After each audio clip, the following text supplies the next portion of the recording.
Please be seated.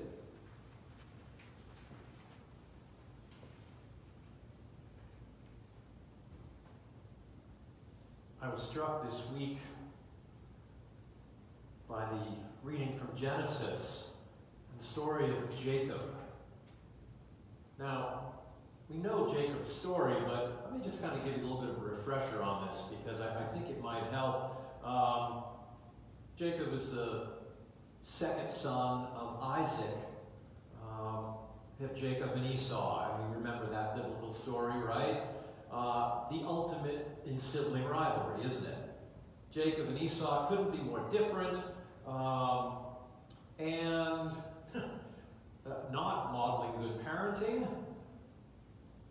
Isaac loved Esau so much more than he loved Jacob, and so perhaps to compensate,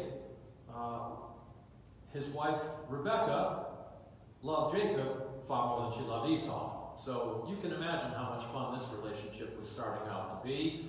Well, we know the story gets even more weird because then we have Jacob essentially buying Esau's birthright for some stew that he was cooking.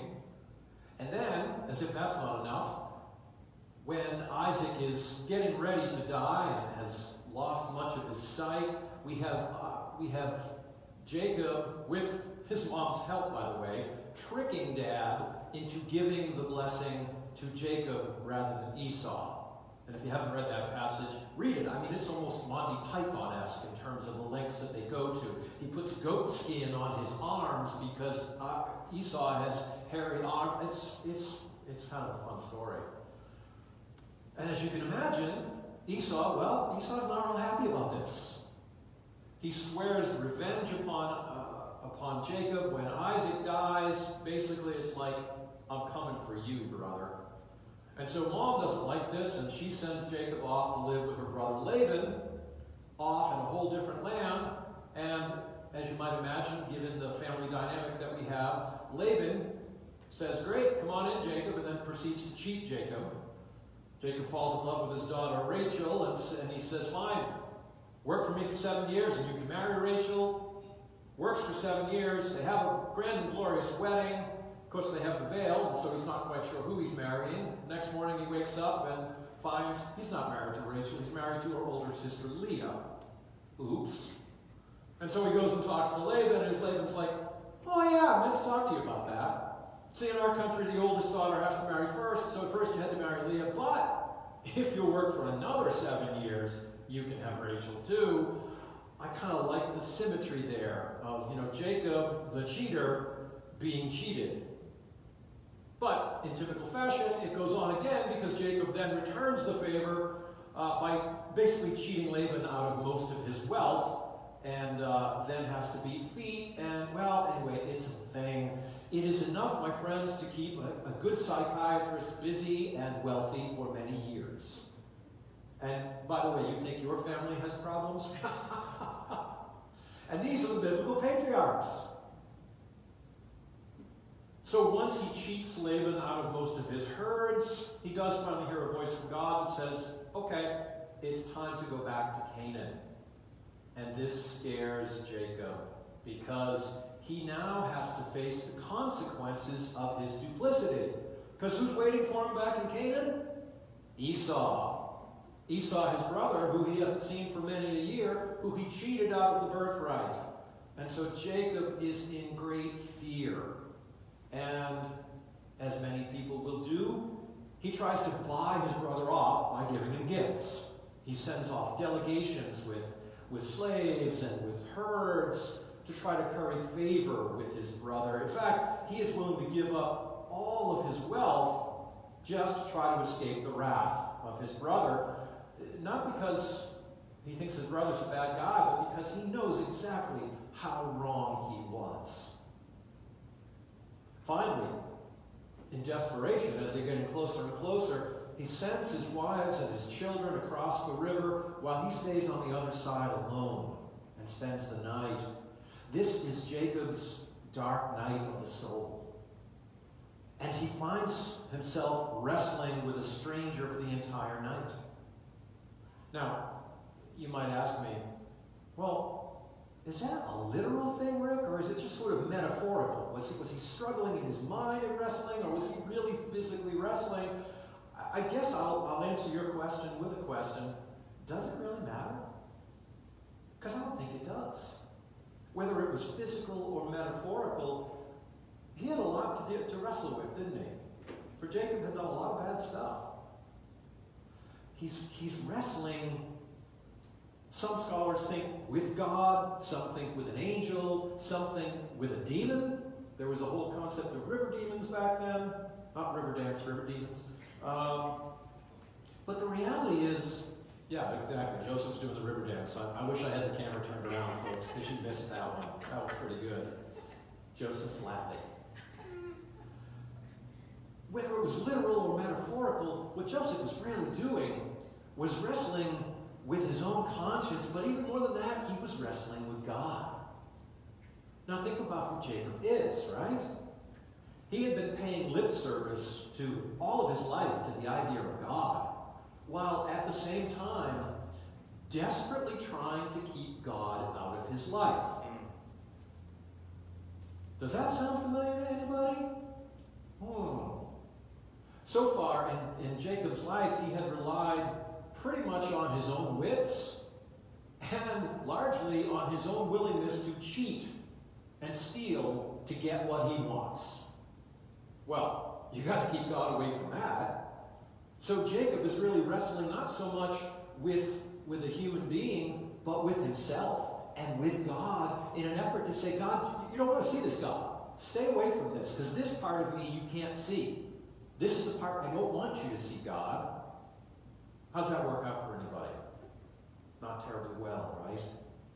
And so this wrestling match, whether it's literal or metaphorical, it goes on all night long. He can't win, yet he won't stop. And God is actually impressed by that determination on Jacob's part. So much so that he gives Jacob a gift. He teaches him some humility. He puts his hip muscle out and makes him lame. And Jacob will walk with a limp from that point forward. And that gives him a taste of that humility that he has been seeking. For he now knows that he's not invincible. That he's just like everybody else. And he had been focusing too much on his own strength and not enough upon God's. And once that humility is given to him and starts to dawn upon him, he's given a new name, Israel, to indicate that he's now a new man. He's more humble, and that limp that he has is going to be a constant reminder of his humanity. And then, after that, then he is blessed, and now is able to cross over the river, and note that passage, the sun rose upon him. Oh, there's lovely poetry there, and that phrase gets overlooked a lot. Jacob really isn't that different than many of us, right? Convinced that we're rugged individualists and we can do it all on our own. Willing to do whatever it takes to get what we want. Trying desperately to hold it all together while fighting really hard to keep God out of the places we don't want God to see. Where in our lives are we actively fighting to keep God out? And why are we doing that?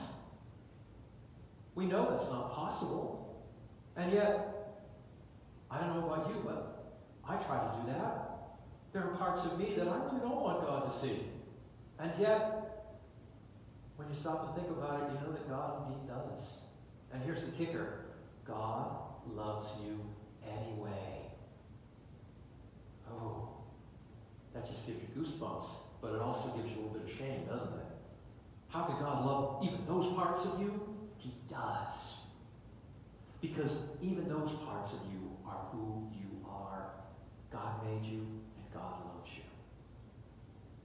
So learn from the story of Jacob, my friends, that humility is indeed the key. And when practice it, then it's perfectly acceptable to let God in. And when we do that, then we too are blessed. After this, Jacob goes to that looming confrontation that he'd had with Esau and realizes that it was nowhere near as bad as he had built it up in his mind. Does that sound familiar to anybody? I know I have the ability to really build these things up to almost Cecil B. DeMillion proportions, and yet 99 times out of 100, they're nowhere near as bad as I thought they were going to be. The key, though, is if we can just humble ourselves and invite God into our problems, we too might find that these confrontations we fear are going to go just the way that Jacob and Esau's did. Now, lest you think that Jacob is going to live happily ever after like some Disney fairy tale, that's not what happens. For the story of Jacob continues, and we know that he's still going to lie, he's still going to cheat, and bad things are still going to happen. His 12 sons are not going to get along terribly well.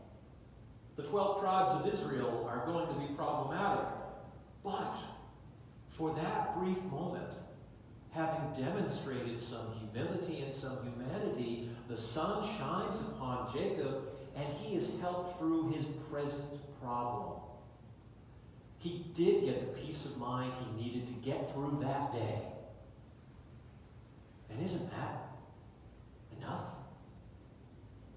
I think it is. So my brothers and sisters, let me ask you this. What confrontation have you been avoiding because you feel you're not strong enough all by yourself?